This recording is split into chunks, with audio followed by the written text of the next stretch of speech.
Hi, ganito ko lang. Kinikilig ako dito sa parcel na dumating. Alam niyo, first time kong mag-order ng books online. Ito, bale, 5 books tong in-order ko. Ano lang naman to, isang seller lang yung kinunan ko nito. Pero, nagulat ako kanina nung dineliver. Sabi ko, ang dami. Yun pala, isa-isa. Ito, 1, 2, 3, 4, 5. Excited na ako. Alam niyo ano, tawag nito, mura ko lang nakuha 'to, kaya napa-check out talaga ako. Kasi ang ganda ng mga books na 'to na napili ko. Kapag alam niyo, kapag sa physical store ko 'to bibilhin, like mga nasa ano, sa Fully Book, aabutin ko ng ano, ng kulang-kulang 5K.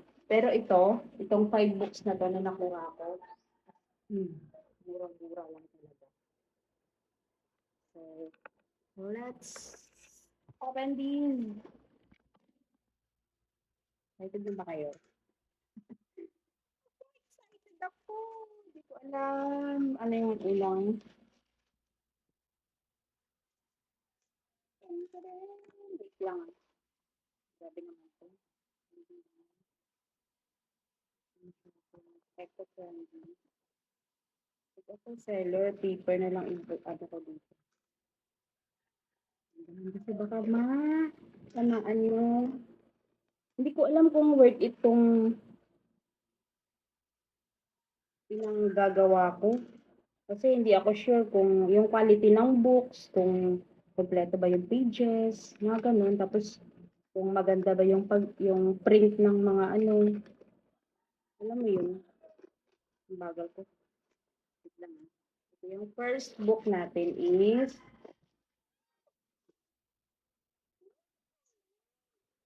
wait lang. Ay, saan pa siya? May pa ganito.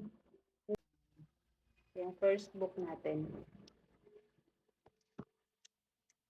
Kasi isa pa na. Dito lang na lang. Next book. Wala lang. Ang dami ng basura na ito. Bakit kasi isang ano lang nila eh. Ay, second book. Thank you, sila. The cars is spending money. Ito ako. Kasi, hindi ako happy sa mga babalik nila kasi hindi siya eco-friendly.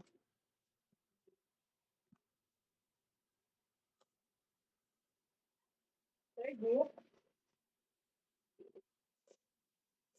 is, ano ba to? The fourth book,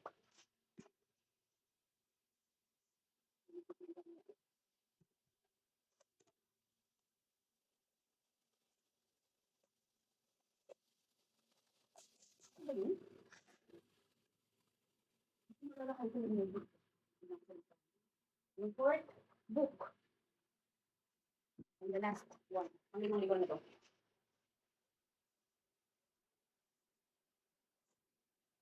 Dami kong basura.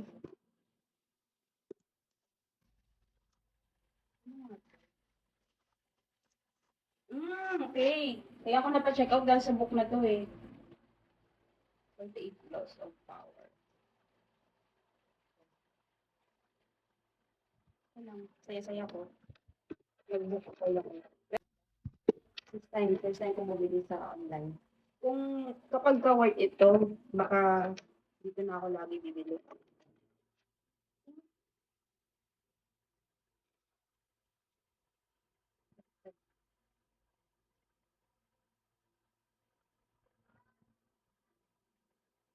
Bye.